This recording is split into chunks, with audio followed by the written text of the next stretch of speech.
I walked into that courtroom just like any other day. The fluorescent lights hummed, the air was thick with whatever unique brand of foolishness was on the docket, and I could already feel a headache brewing. It's never the simple cases that make it to my bench. It's always the ones where people have convinced themselves that their self-importance entitles them to waste my time. Today, I had a fresh batch sitting there, looking like they just rolled out of a designer catalog and into a heap of trouble. On my left, a young woman, maybe early 20s, styled to within an inch of her life. Platinum blonde hair, sunglasses perched on her head like a crown, designer handbag clutched to her chest. She had that look, the one that screams I'm important and you should know it. Her name, the clerk had whispered, was Tiffany. Tiffany. Of course it was. And across from her, a perfectly ordinary-looking man, slightly rumpled, probably a working stiff, looking like he just wanted to get through his day without incident. His name was Mr. Henderson. The contrast was stark, and my internal alarm bells were already ringing louder than a fire truck in Times Square. All right, I snapped, not bothering with pleasantries. What's the nonsense we're dealing with today, Mr. Henderson? He cleared his throat, adjusting his glasses. Your Honor, I'm the defendant in this case. Miss Dubois here is suing me for damages to her vehicle. I leaned back, scanning Tiffany, whose nose was already in the air. Miss Dubois, right. So she's got a fancy name and a fancy car. Let's get to it. And what exactly did you do to Miss Dubois' vehicle, Mr. Henderson? I asked, my gaze fixed on him, but my mind already dissecting her. She looked like she was about to explode with indignation just from the simple act of waiting. Well, Your Honor, it was in the parking lot of the Brentwood Whole Foods. I was backing out of my spot very slowly, I might add. She was double parked, blocking the aisle, while she was apparently on her phone, arguing with someone. I didn't even see her car until my bumper grazed her fender. It was a tiny scuff, barely noticeable. I turned my attention to Tiffany. Miss Dubois, is this true? Were you double parked? She dramatically sighed, rolling her eyes with such force I thought they might just detach and float away. Your Honor, it's not about where I was parked. It's about his utter carelessness. My car is a brand new Mercedes G-Wagen custom paint job, and he just dented it. He wasn't paying attention. I was just there for a minute picking up my organic gluten-free kale chips. Organic gluten-free kale chips. Of course. And I'm sure the world came to a standstill for her snack run. A dent, Miss Dubois? I questioned, my voice already sharpening. Or a tiny scuff, as Mr. Henderson described it? It's a dent, a significant dent. It will cost thousands to repair. My father is going to be furious. She jabbed a manicured finger towards Mr. Henderson, whose face was turning a shade of purple I usually only see on eggplants. He clearly doesn't understand the value of property. Miss Dubois, I cut in, my patience wearing thin. I understand the value of property just fine. I also understand common sense and personal responsibility. Did you have your car parked legally? She scoffed, a little puff of air escaping her lips. Your Honor, it was only for a moment. And besides, that's completely irrelevant to the fact that he hit my car. He should be liable for all the damages. Irrelevant?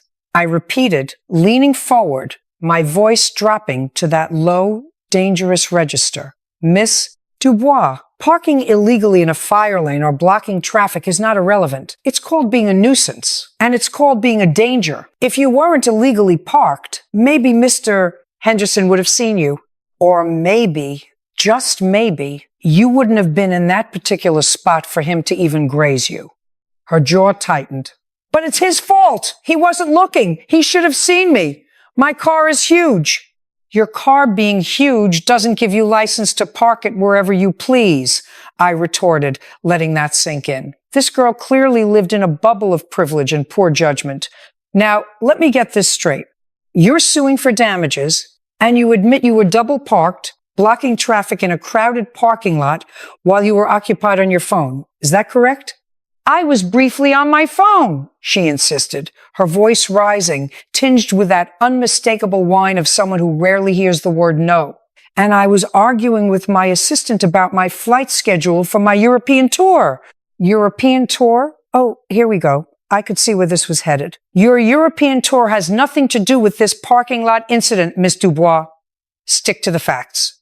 And the facts, as I'm hearing them, are not painting a very pretty picture for you.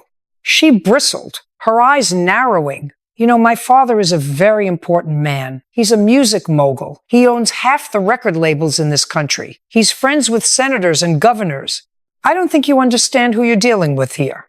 And there it was, the classic, infuriating declaration of perceived superiority, that entitled little phrase that always makes my blood boil. Do you know who I am? I stared at her, letting the silence hang heavy in the air. My eyes were locked on hers, unblinking, unyielding. I watched as her initial bravado wavered slightly, replaced by a flicker of uncertainty. Oh, she'd heard stories, I was sure, but she hadn't experienced me yet. That was about to change. She had just opened the door to a reckoning she wouldn't soon forget. Miss Dubois, I said, my voice now a low growl. Let me tell you something about who I am. I'm Judge Judy. And in my courtroom, I don't care if your father is the President of the United States, the Queen of England, or the Wizard of Oz.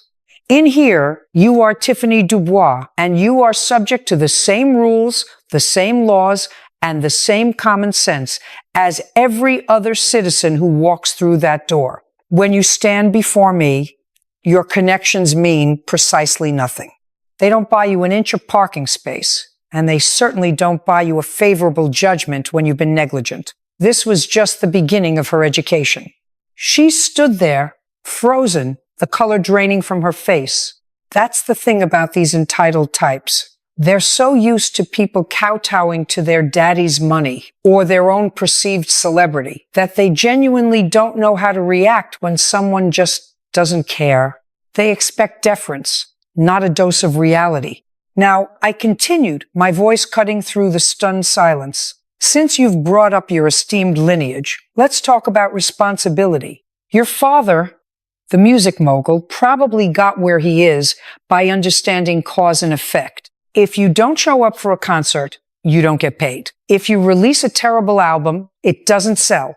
And if you double park your expensive vehicle in a busy parking lot, blocking traffic while you're distracted on your phone, you are by definition creating a hazard.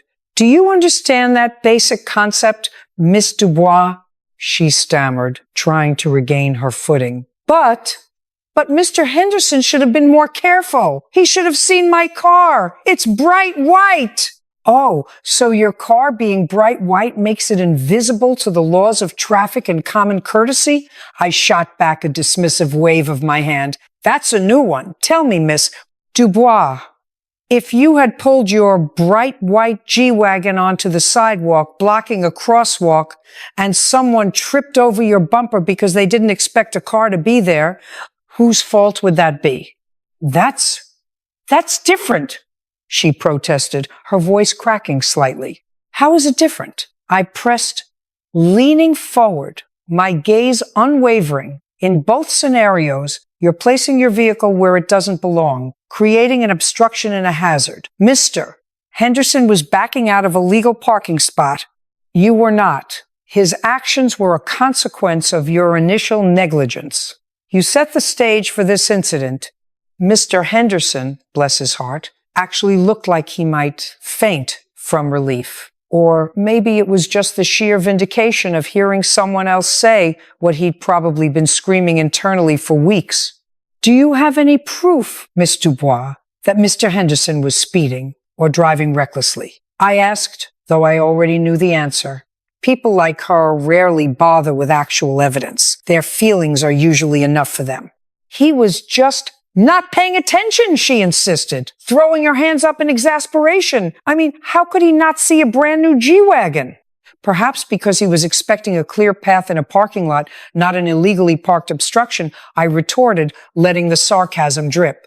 Tell me, Miss Dubois, did you get out of your car and inspect the damage immediately? Yes, and it was clearly a dent, a deep scratch too, she exclaimed, her conviction returning. It was just awful. I had to call my father's insurance immediately.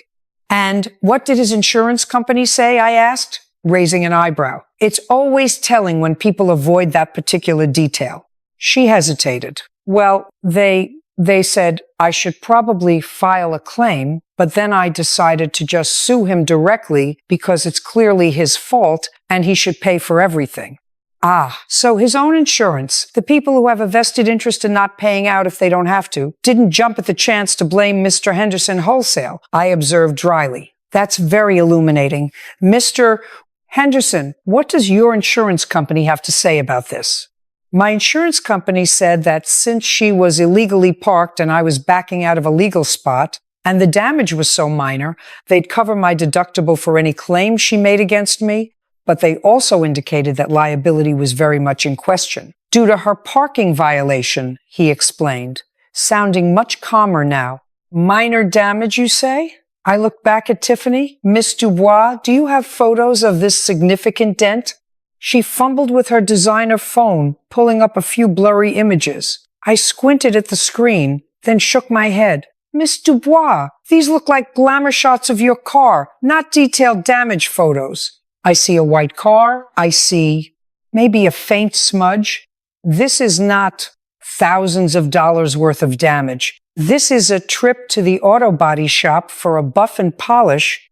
But it's custom paint, she wailed. It's a special pearlescent white. It costs extra. I don't care if it's painted with unicorn tears, Miss Dubois, I shot back, cutting her off mid-sentence. The point is, the damage is negligible. And the fact remains, you were parked where you shouldn't have been. Your entitlement to park wherever you like doesn't negate your responsibility to follow basic parking laws.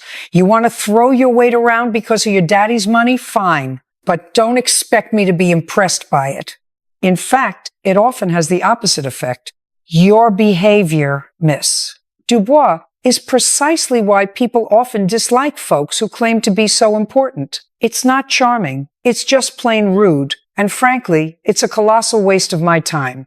Her jaw dropped. She truly looked stunned. It was clear she was used to people caving in when she invoked her father's name or tried to intimidate them. But I don't intimidate. I judge.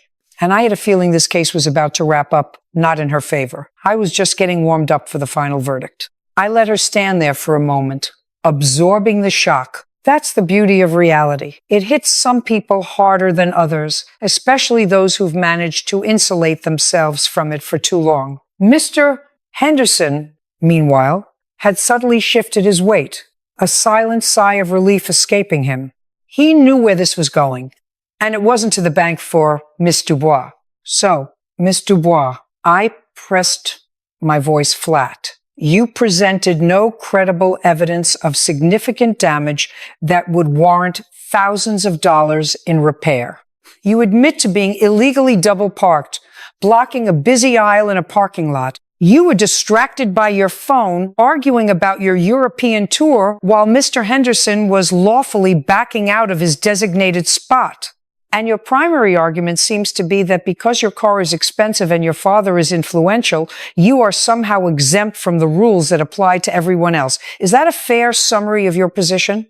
She opened her mouth, then closed it. The usual bluster had evaporated, replaced by a sullen pout. But he still hit my car, she finally mumbled, her voice barely audible. Yes, he grazed your car as a direct consequence of your poor judgment and flagrant disregard for parking regulations, I clarified, emphasizing each word. Let me educate you on something, Miss Dubois. In this world, we have things called contributory negligence. That means if your actions contribute significantly to an incident, your claim for damages can be reduced or even dismissed entirely. And in this case, your contribution was paramount. You were the primary cause of this incident by placing your vehicle in an inappropriate and dangerous position. I looked over at Mr. Henderson. Mr. Henderson, what are you seeking in this case? Are you countersuing for your time, perhaps for the distress Miss Dubois has put you through? He shook his head. No, Your Honor. I just want this to be over. I think Miss Dubois needs to learn a lesson about parking and responsibility. A man after my own heart. He just wanted justice, not to profit from someone else's foolishness. That told me everything I needed to know about the two parties before me. Well, Mr. Henderson, she is about to receive that lesson I stated, turning my full attention back to Tiffany. Her face was now a mask of indignation, simmering just beneath the surface. She was clearly not used to losing, let alone being told she was in the wrong. Miss Dubois, I began, my voice rising slightly, taking on that final, authoritative tone. You came into my courtroom today with an inflated sense of self-importance and an even more inflated claim for damages. You believe that your father's status or the price tag on your car would somehow override common sense and the law. You were wrong. This courtroom operates on facts, evidence, and a healthy dose of reality, not on who your daddy is or how much money he makes. I leaned forward, fixing her with my stare. You were negligent. You created the hazardous situation. Mr. Henderson, while he may have made slight contact, did so while lawfully operating his vehicle in a parking lot where you are the obstruction.